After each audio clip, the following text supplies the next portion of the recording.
Joining us now on the Same Old Stripes podcast, he is the wide receivers coach at Princeton University, where he is entering his fourth season and helped lead the Ivy League's #1 passing offense in 2023. In his role as the wide receiver coach, all that good stuff. Not to mention, he coached Bengals' sixth-round pick. You guys might have heard him, Andrei Iosivas.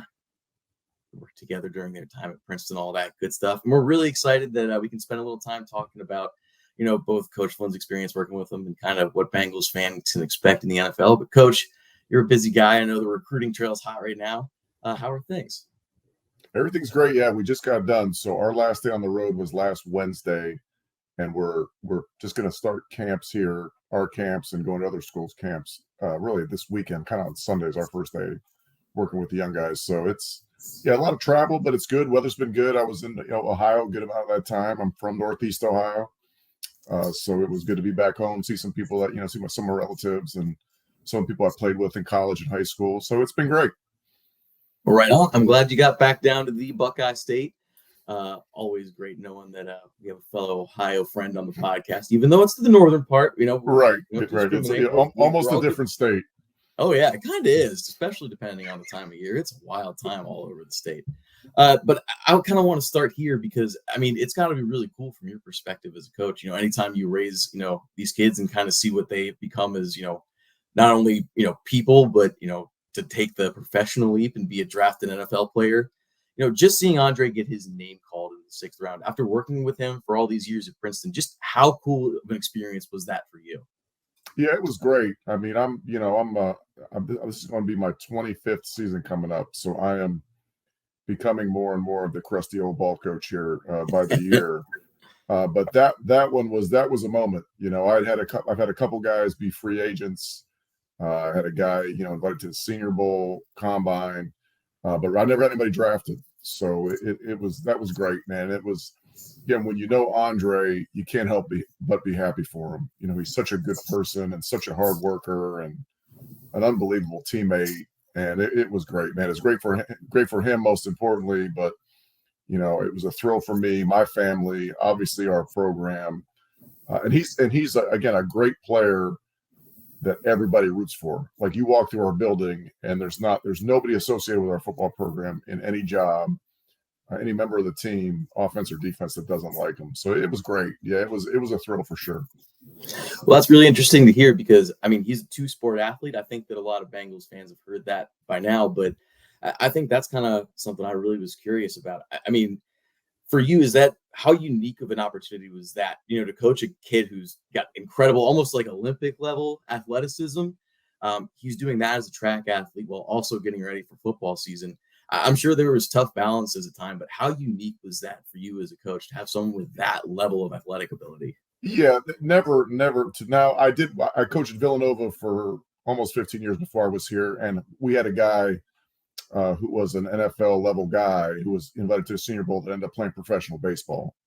But professional baseball is not the decathlon, So that's when scouts would come in, is he a track guy? Is he a track? Well, so yeah, he's a track guy. He does the most demanding event in almost any sport, really. I think you'd be hard pressed outside of an ultra marathon or some stuff like that. But my first spring, I got hired in February. My first spring, he would go through practice, and then when practice was over, he would do the track workout afterwards and really not tell anybody. And so it got to the point, and he did that for the whole spring. And it got to the point, it was like, hey, man, listen, you're a good enough track athlete. There's nothing that you're doing during track that's going to hurt you as a football player. Why don't you? And it was really his idea. But again, he's such a coachable guy, and he wants to please everybody. He never really said anything. But he kind of, we suggested, hey, listen, why don't you just do track from December to May, and then football from June to November when November's over. That's the other thing about Andrei. He's not a young guy per se, but he's played the least amount of football of anybody in the draft. He never had a spring football. He never really had a full off season except for COVID when we didn't play, and then he made a huge jump. And I joke about that all the time, but his biggest jump as a player was when he spent the least time with me. He was like 5,000 miles away in Hawaii, but he bought a jugs machine. He caught 100 footballs every day. He came back 15 pounds heavier, but faster. So it was unique. And again, I think there's the blend of he's a perfect example. I think Jay Billis said this way back in the day, but you can be incredibly tough and incredibly nice, and that's what I think of when I think of Andrei. He's a, I've been coaching for almost a quarter century, and he's really the first guy like him that I've ever had a chance to work with. Well, it means those unique guys that always seem to find a way to break through and make it to the next level. So that's really cool to hear. It's also fascinating to hear about kind of that breakout happening after the COVID season, or I guess during the whole COVID period when the Ivy League season got canceled. Sure. What were some of the skills that really jumped off the page that, all of a sudden he came back and you were really blown away by? Was there anything that really stood out that just seemed different when he got back to camp or got back to school? Yeah, his sophomore year before COVID, he scored 4 touchdowns the first 2 games, but then had a high ankle sprain that kind of nagged him. But you knew he was going to be a good player. That was 2019. Then we missed 2020. And then when he came back in 21, like just playing with physical force, so winning 50-50 balls, pinning his shoulder back and framing the ball, attacking the ball in the air. He started to dominate the one-on-ones, where as a sophomore, he won a lot of them. But as a junior, really, anytime he was in single coverage for us, it was a big play. So it was like, and you saw it in practice.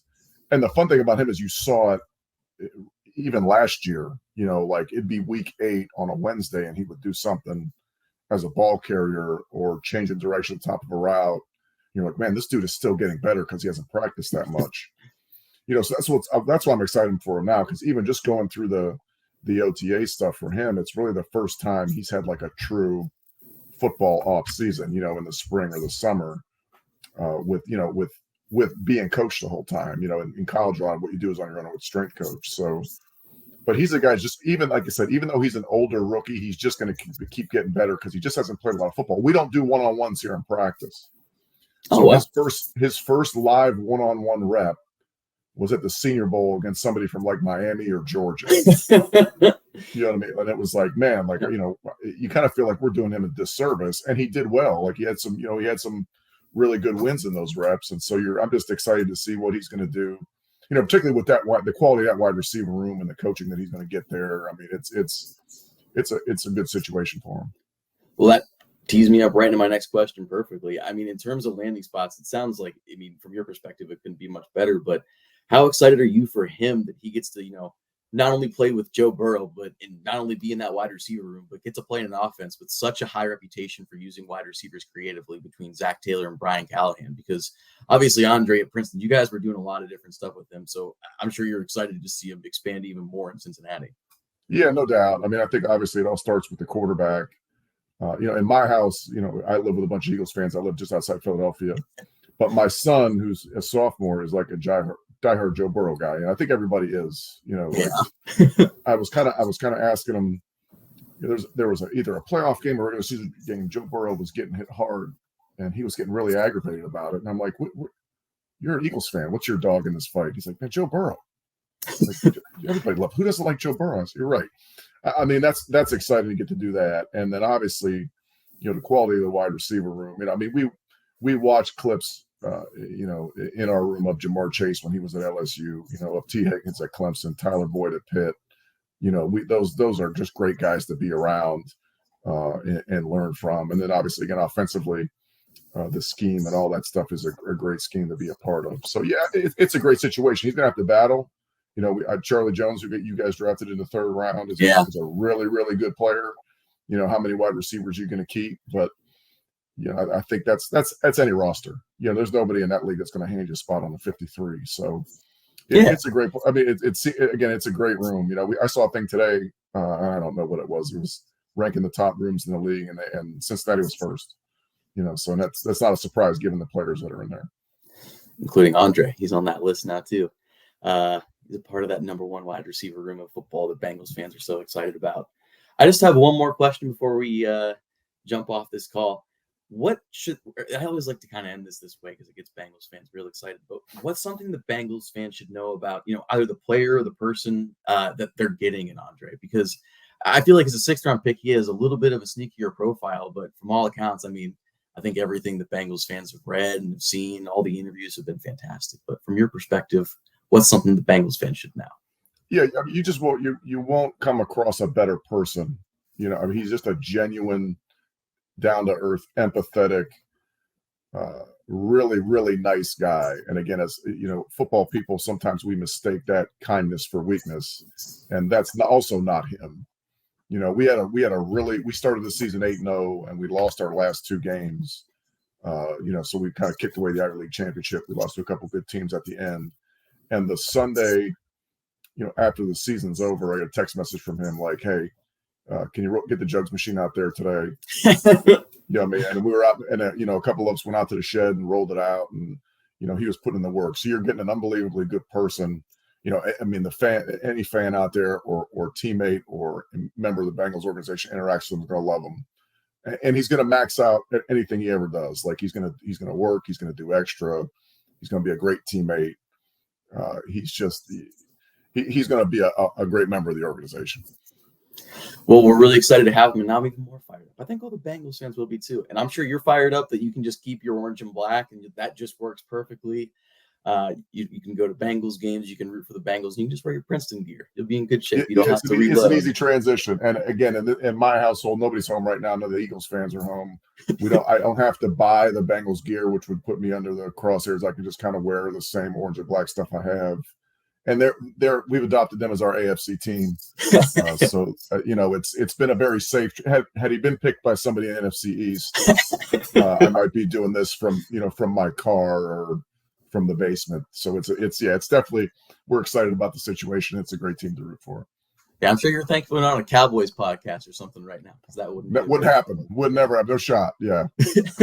Well, Coach, it's been an absolute delight talking to you. We're really excited to have Andrei in town, and I wish you guys a great season at Princeton. Hopefully this year you can get yourself an Ivy League crown.